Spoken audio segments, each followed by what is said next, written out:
On today's episode of Empowering Women in Real Estate, the podcast, we're going to be talking about what I wish I knew about real estate at 32 instead of 52.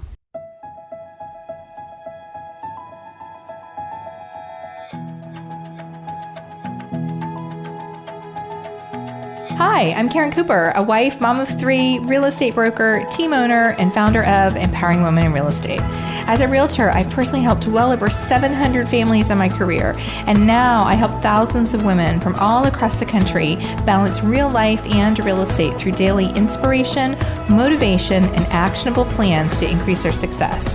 Listen in as I share stories and tips from my life and business and interview some of my favorite people.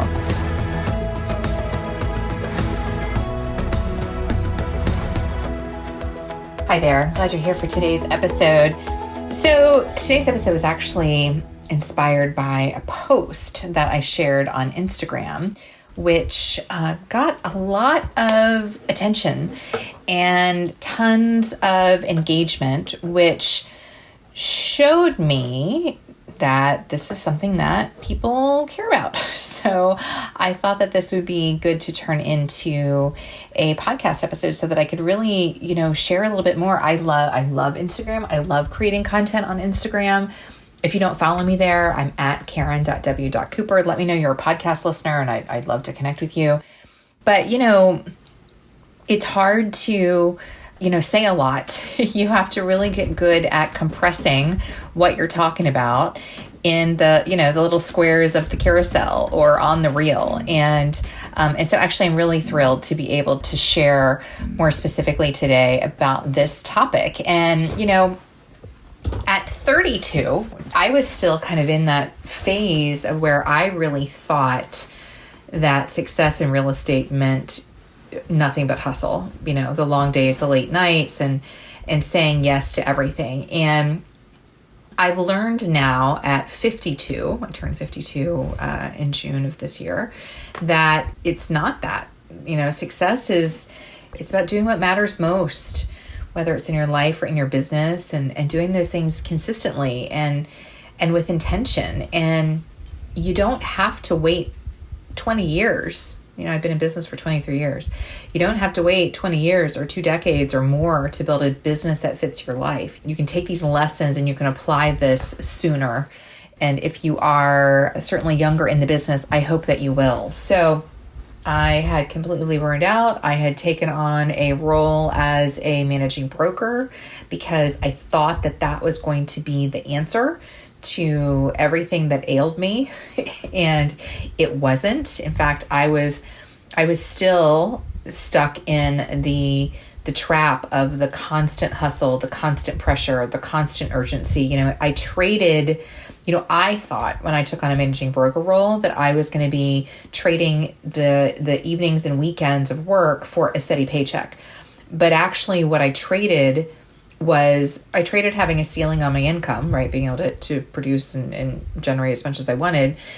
I traded that for still having evenings and weekends, but instead of being on the phone with clients, I was on the phone with other agents, the agents in my office. And so that was a big lesson. And in fact, it took me about 2.5 years to disentangle myself from that position. And, don't get me wrong, there were certainly parts of that position that I loved and that I enjoyed, but it wasn't quite right. I was limited in how, if you've heard me talk any length of time, that something that's super important to me is creating an impact for other women in the real estate industry, right? Showing women what's possible for you too, right? For you who's listening.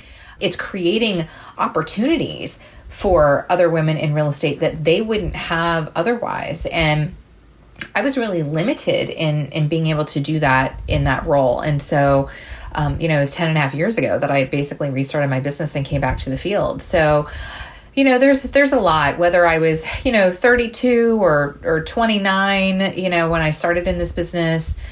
32 to 52 is 20 years. I've been in business for 23 years. And I would love to have known some of the things that I have finally learned and know now. I wish I had known them early in my career. I started real estate at 29. So at 32, I was 3 years in the business.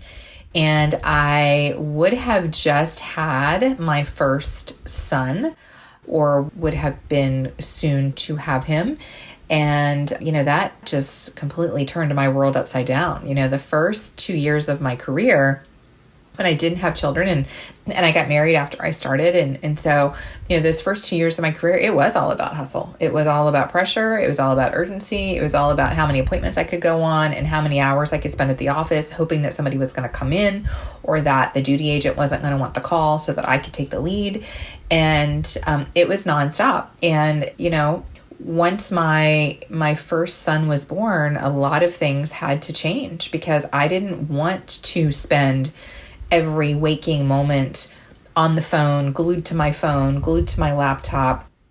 And I didn't feel like I had a lot of mentors for how to do it. And so I really quickly kind of got into this kind of cycle of trying to figure things out. And then my next son was born, and then my next son was born. And I was just really burned out. When I fast forward 10 years, when I took that managing broker position, where I kind of started this conversation, I kind of started in the middle instead of at the beginning.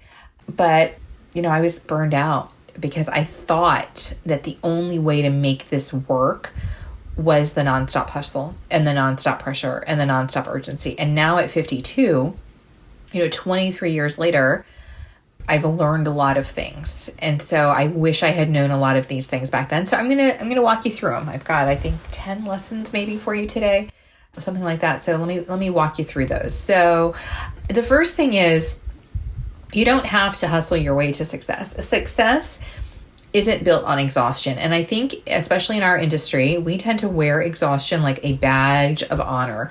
We wear hustle like a badge of honor, and busyness like a badge of honor. And, I'm here to tell you that you can build a thriving business without being on call 24/7. And it took me a while in my business to learn this.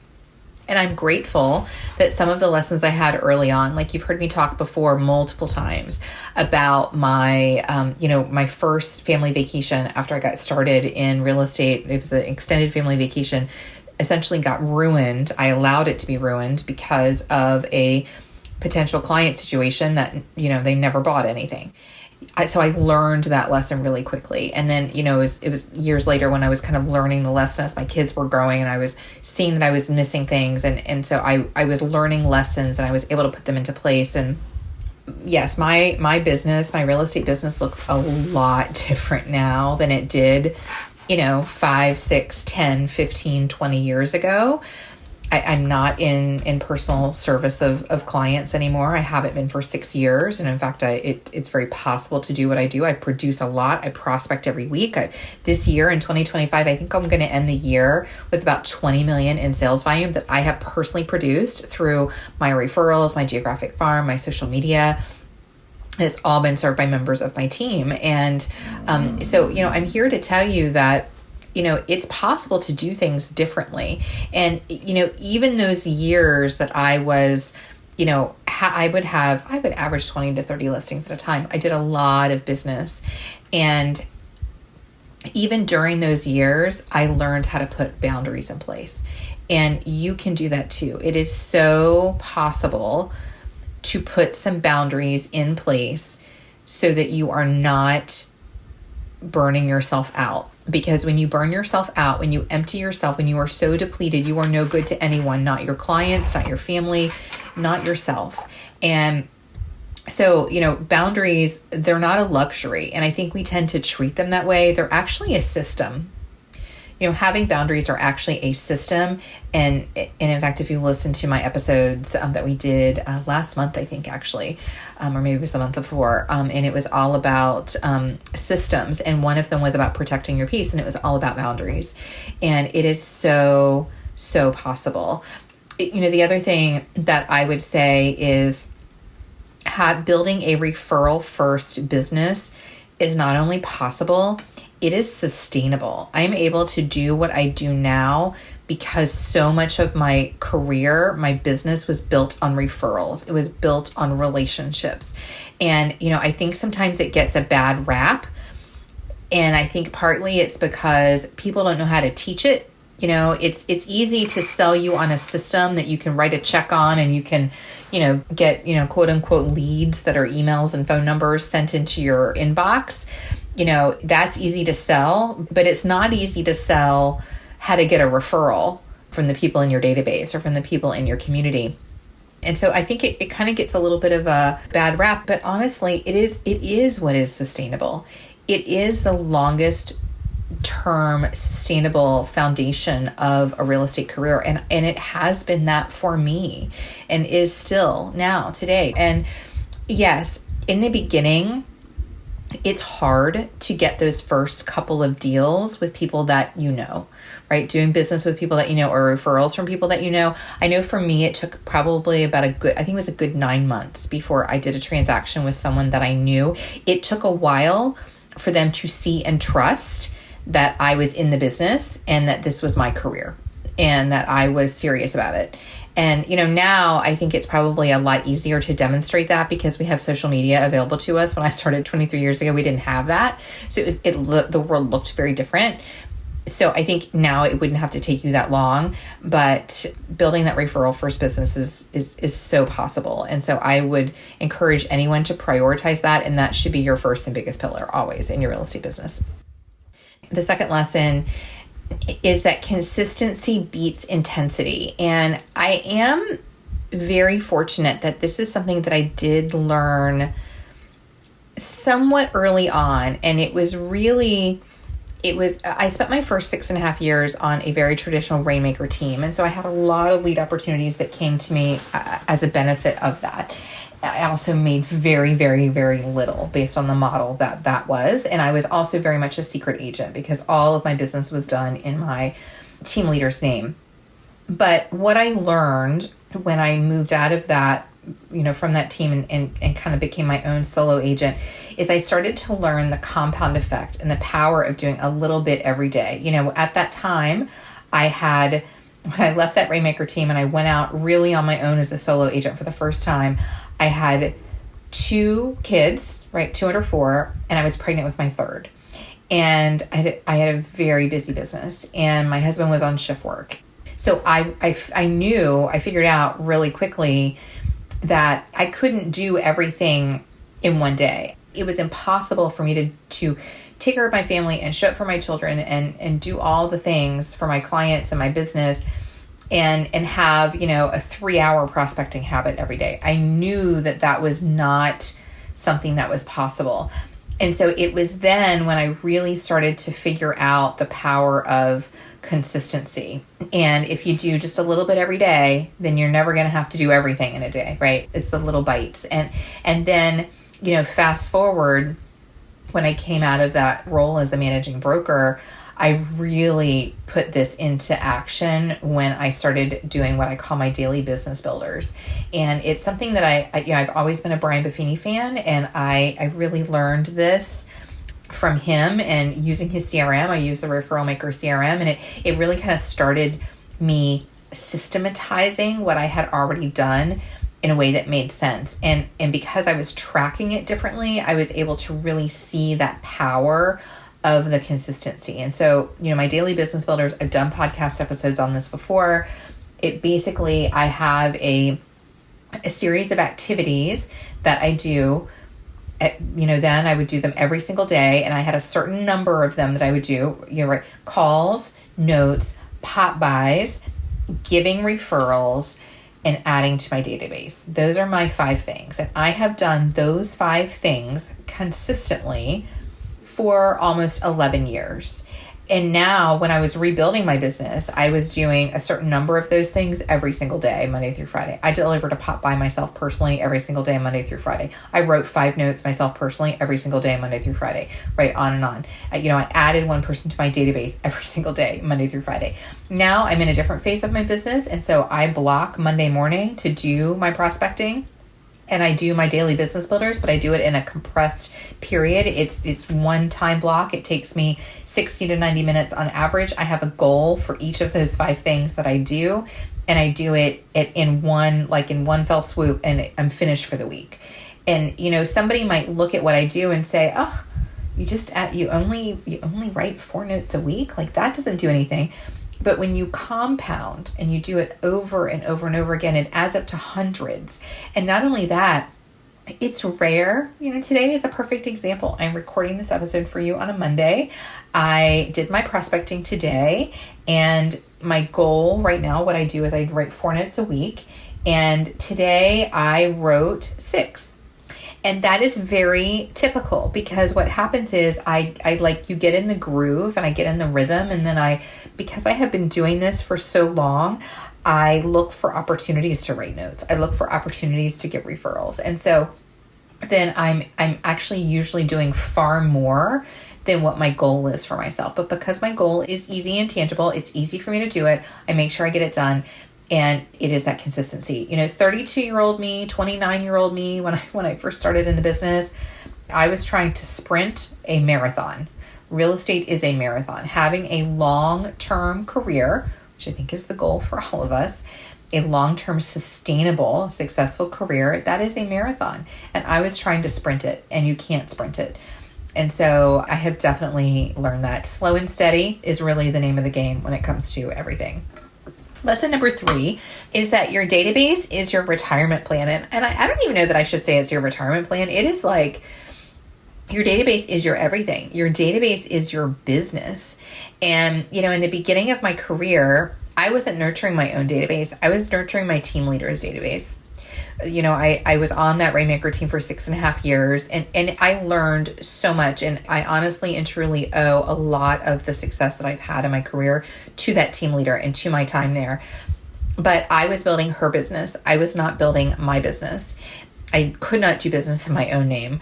Every time she gave me a lead, if that person referred somebody or ever did business again when I was there, and it happened multiple times, I still had to pay her, I averaged making 19%. That's what I made, 19% split.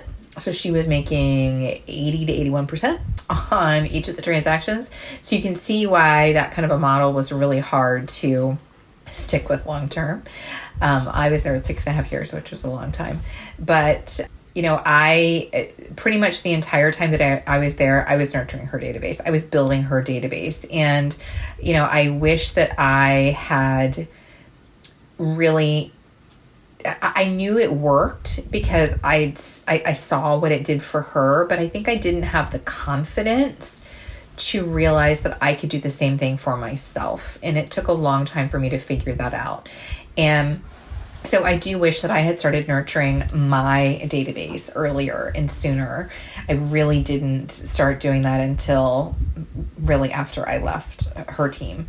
And so I wish I had, when I think about the contacts and the people that I didn't stay in touch with, right, during the time that I was there, that was hundreds of thousands of dollars in commission. If I think about over the last 23 years that I've been in business, if I had not stayed in touch with people, I can't imagine, it would surely be 7 figures lost of revenue by not staying in touch with the people in my database. And, when I'm talking about nurturing relationships, I think if you listen to me or know me any length of time, you realize, I'm not talking about, I don't go out to happy hours. I don't do lunches. I don't do coffees. I've never done that with my clients. I can think of maybe on one hand the number of times that I have done those kinds of things.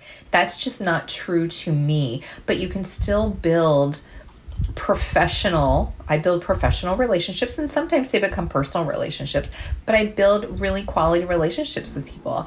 And so now, because I've built those relationships, I'm able to step back from serving clients myself. These people, because of the relationships that we built and the way that I've established myself as the professional, they very much trust me, in my opinion, and trust the people that I connect them with. And so, when you can build a database, continuous nurturing of your database. It's exactly what I do. It's what I teach in the Empowering Women in Real Estate Inner Circle. I literally provide every single month exactly how I nurture my database is what I provide every month.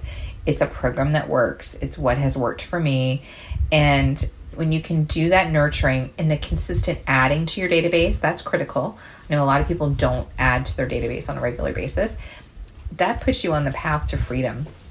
Whatever freedom looks like for you. Freedom could be where I am in my business now, where I'm not serving clients myself personally. Freedom could be freedom to choose the clients that you want to work with, right? The more options you have, the more choices you have, right? The more leads you have, the more choices you have. When you don't have business coming in, then you have to take whatever you can get. And when that happens, sometimes what you can get is not so great.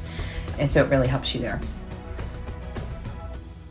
6 years ago, when I began shifting away from serving clients myself, but still producing a high level of volume and income, I wish there had been a model or a blueprint to follow. And that's why I've created the Midlife Real Estate Blueprint. It's the next step for experienced women in real estate who want to keep the income and change the way they work.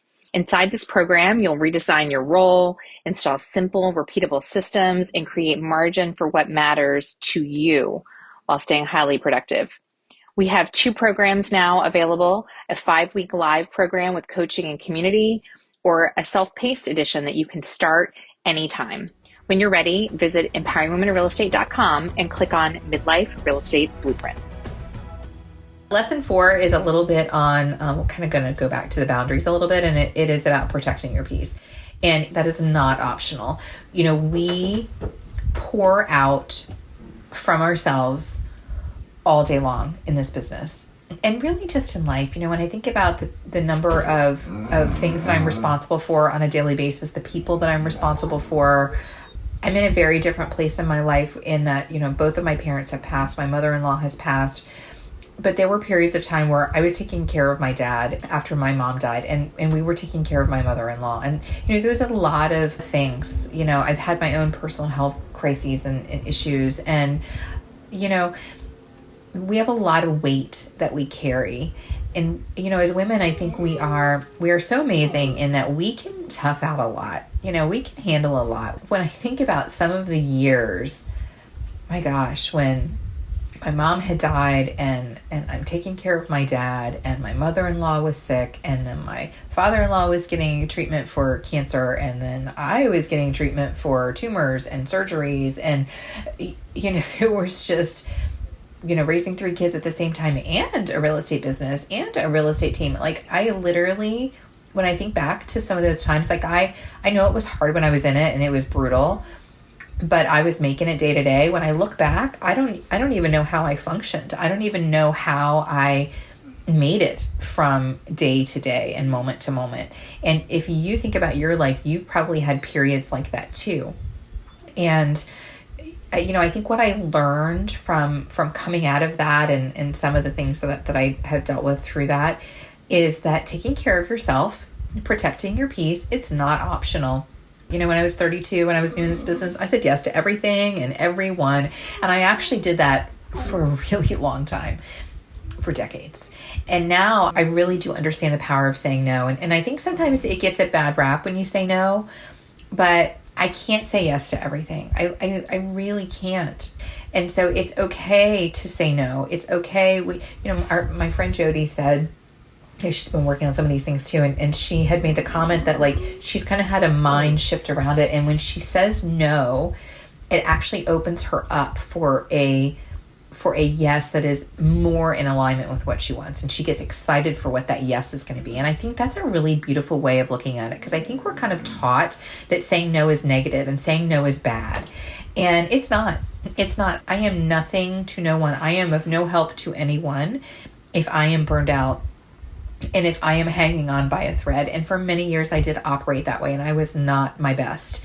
And so, when you can say yes to the things that are most important, say no to the things that aren't, give yourself protect your peace with some boundaries. For me, I talk about it a lot. I talk about my morning routine. Now I'm able to I have a routine. I walk in the morning.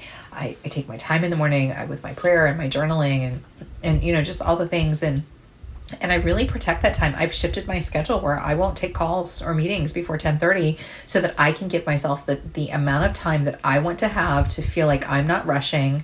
And also that means, this morning, again, it's a perfect example. My oldest son is home from college, but he did have to go back. Campus for him is only like an hour or so away.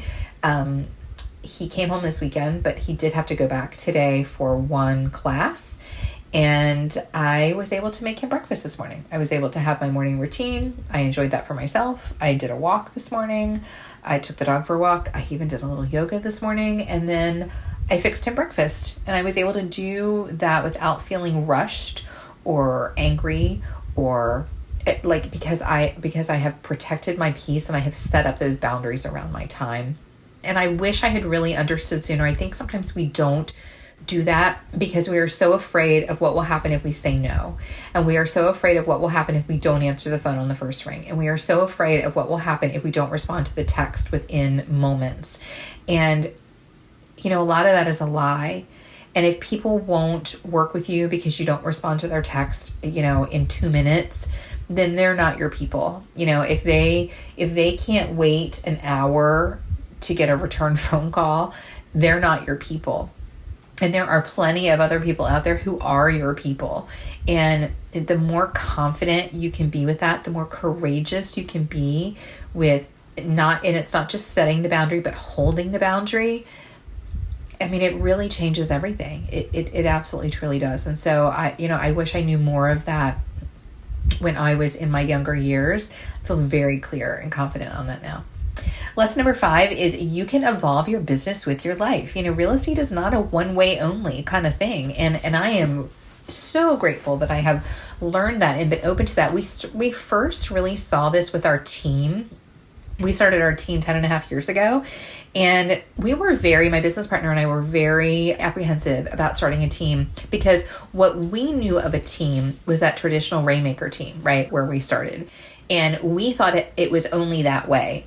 And so we intentionally did not want that. There were good things about that we wanted to have, but there were also a lot of things about that we did not want to have. And so we intentionally created our team differently, and we've evolved our team multiple times, with the market, with the industry, with what agents are looking for, with what we are looking for as team leaders. That's been the first lesson for me, and I've been able to do that also in my real estate business, right? Me no longer still producing a lot of business, but not serving the clients myself. There's a lot of ways to do this.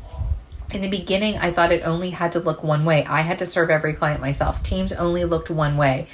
The craziest I thought it could be in the beginning was maybe you were a listing specialist, which is what I was. But there's so many options, There are really an infinite number of options. You are really only limited by your creativity when it comes to your real estate business and what you want it to look like. And I am so grateful that I have figured that out. I'm still figuring that out. I am still evolving constantly. We are growing and evolving all the time, whether you believe it or not. If you have kids, you see it. You see how quickly, from 1 month to the next, 6 months, they're different people. They're wearing different size clothes. A year, you see the changes happen so rapidly. And the same thing happened with us. It's natural. It's actually natural that things are going to shift in our businesses too, and that our approach is going to shift. And you really can evolve your business with your life and what you want that to look like. Lesson 6 is I would have found a community sooner. I founded Empowering Women in Real Estate. It's been almost 12 years ago. And really, it was founded out of not having a community, feeling that I was isolated, feeling like I was the only one, feeling lonely in my business. And I created the group, I created the community because I didn't know of it. Now there's lots of Facebook groups, right? But back then I didn't know of any other groups. I didn't have any other communities, and I was craving something, and I wish that I had found it sooner. And I think for anyone, these communities, we're so lucky now. That's one of the great things with social media is we can connect with these communities. And isolation compounds your burnout. Isolation compounds your depression. And I have been depressed at times in my business. And to hear my dog, speaking of depressed, let me let her out of my office because I think she's had enough of me. Isolation, not having a community, you feel alone. You feel like you're the only one. And when you feel like you're the only one, you think there's something wrong with you. And the power of a community does so many different things. It helps you to see that you're not alone. It helps you to see that other people have the same struggles or challenges or, even successes. And it helps you to see how have other people dealt with it. It kind of opens your mind in so many different ways. When you have a community of people, it can show you what's possible, right? And that's one of the things that I so love. I love showing people, specifically women in real estate, what is possible, what's possible in your life, what is possible in your business, because the industry doesn't want us to see what's possible. The industry just wants us to work. They want us to crush as many transactions as we can possibly do and not really kind of understand that there's other ways to do this. And so I'm so grateful to have been able to build this community and to have this community. And I mean, it's just, it's been pretty special. Lesson 7, the brokerage you choose matters more than you think. In the beginning, I didn't understand. I literally didn't. I didn't really understand the differences between brokerages. Especially in the beginning, I joined this Rainmaker team and we were at Remax, but we were very isolated, and really everything that I knew was just what my team leader taught us. And we didn't really participate necessarily. I remember going, I think, to one Remax event, but we really weren't plugged into the brokerage. And maybe that was just that time. It's been so long ago, I honestly don't know. And I have had the benefit to belong to a couple of different brokerages in my career. When I left that Rainmaker team, I went to another, traditional franchise brokerage. I was with Century 21. I was there for around 6.5 years also, maybe 7. And then I went to what was a local regional brokerage at the time that has since been bought out by another company. And then 3 years ago, actually 3 years ago last week, we moved to Real. And so every time I have changed brokerages, it has opened up a new level for me. It has given me more opportunities. That move from Remax to Century 21, which really it was the move from the Rainmaker team to Century 21 is almost how I think about it. That felt very comforting to me because I went from a nationally recognized franchise to another nationally recognized franchise. And even though at that particular brokerage, we had a lot of limits at the time, and I think they've changed it. But back then, branding on the signs, you were very restricted in what you could do.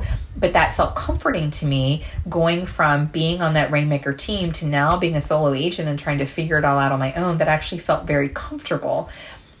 Well, then, of course, after a while, that doesn't become comfortable because, I'm moving into another level. And so I needed that flexibility and that freedom.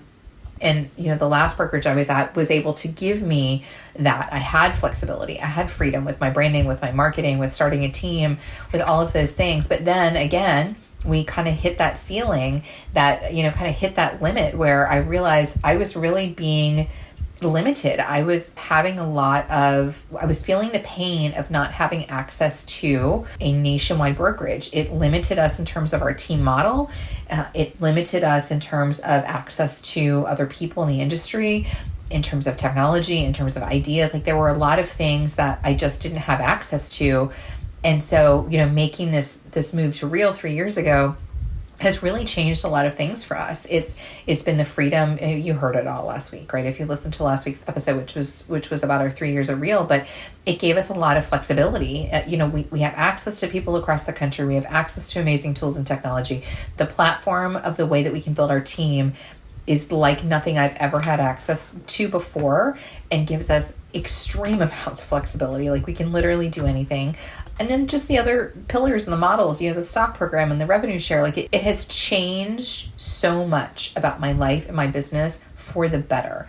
And I didn't understand that any of that was possible with my other brokerages. And so, I think that kind of the bottom line is you want a brokerage that's going to support your evolution in your business, not limit it. And there may come a time for you, there probably will come a time for you at your current brokerage where your evolution, your next level is being limited. And it's not that they're bad. It's just they can't go where you're going next, right? Or you can't go where you're going next when you are in their house, right? So understanding that is big. And then lesson 8, success is not about volume. It's about alignment.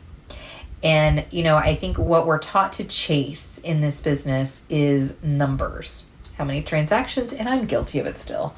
But How many transactions did you do? What's your sales volume? And we lead, I think, with those things sometimes, and you've heard me say it, my numbers on this episode. Sometimes we lead with that stuff because it's like proving the point of, okay, I'm worth listening to, right? If I tell you that my team, we've closed close to 390 transactions this year, it like lends some credibility. But that's kind of how we're taught. And so I chased that for years. Oh my gosh, until I made the shift. And there was definitely some ego adjustment when I made the shift to no longer serving clients. For so many years, that's what you chased. You wanted to say how many transactions you did. You wanted to say how much volume you did. And then if you shift how you do your business, then your identity changes a little bit, because we find our identity in how much we produce. And so really it has changed for me from the numbers to how does it feel, right? I would rather get up in the morning and have my luxurious morning and enjoy my coffee and my journaling and my prayer and take my dog for a walk and do some yoga if I want and fix my kids breakfast and do whatever, and then start my day and then do things that I love all day long. I would rather have that than say I closed 100 deals a year. I mean, I like all day long. And I wish I had understood some of that sooner. It is okay to define success. And in fact, we all should.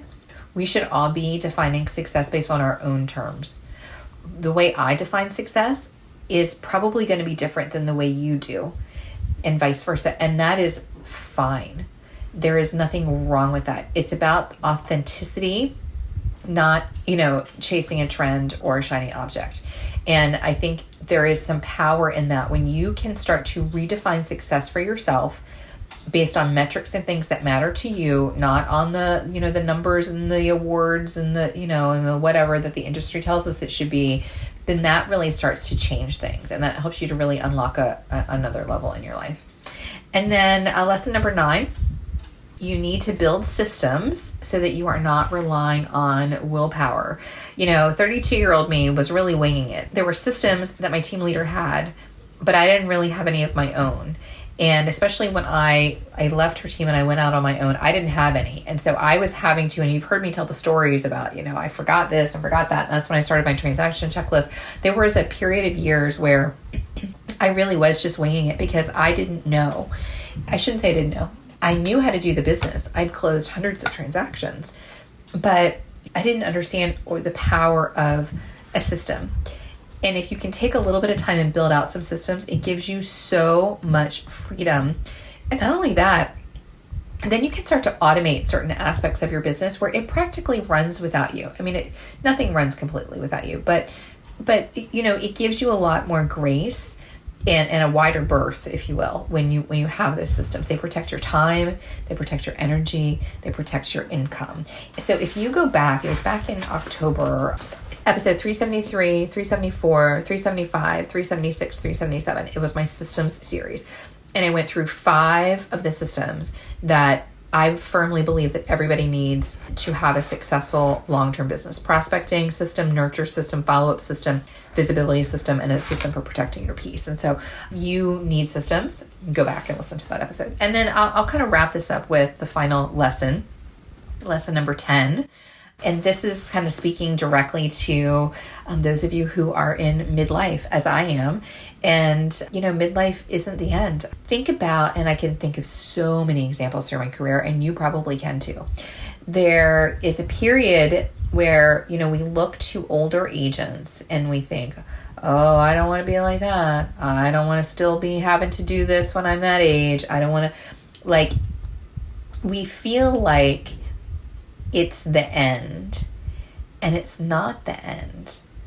If 32-year-old me knew how much better my career has gotten and can get over the years and at this point of my life, she would have been shocked.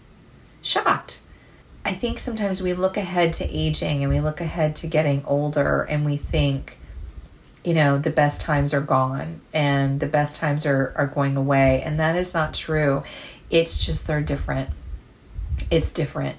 And I have, especially, this last year, I've done a lot of episodes and talked about this. This last year has really been transformative to me in a lot of different ways. And the confidence, the wisdom, the perspective. My best years aren't behind me. They're ahead of me. I feel really clear about that.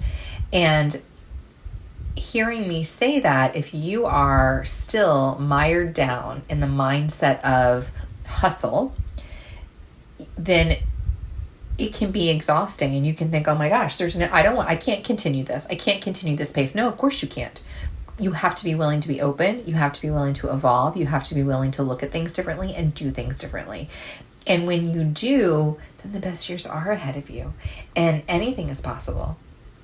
And I really firmly and truly believe that. So, for the woman who's, 32 right now, or kind of new and young in your career, I think the thing that I want you to know most of all is, don't feel like there's one way to do this business. Don't look at the agents in your office that are hustling and never see their kids and never see their family and, are running ragged 24/7. Don't believe that that's the only way. And put your systems in place, put your boundaries in place, and work on that database. And if you can do those things, and especially consistently, you will build something that will blow your mind. And for the woman who's 52, 23 years in business where I am, you're not behind. You're not, you're not washed up. You're not unworthy of continuing to earn business or to teach, or you have all the wisdom. And the message for you really is, if you are still trying to compare yourself and your success on the same metrics that you did 20 years ago, then of course you're going to feel behind. You need to be comparing yourself to who you are now and what you want for your life and what you want moving ahead, because there's so much opportunity. Your career literally can evolve as you do. It actually does evolve as you do. We just fight the process. And so you have to be able to do that. And I will just say, I do a midlife real estate roundtable. We do those once a month. Our next one is coming up actually tomorrow, if you're listening to this the day it airs. So go over to my Instagram. I have links there all about it. Or join me in my Midlife Real Estate Blueprint program, where I actually talk about literally all of this, which is how to evolve your business. And yeah, so a lot of things for today. What I wish I knew about real estate at 32 instead of 52. Until next time, stay well. Thank you for listening to Empowering Women in Real Estate, the podcast. Click subscribe to be notified every Wednesday when our latest episode is released, and be sure to check out our group on Facebook.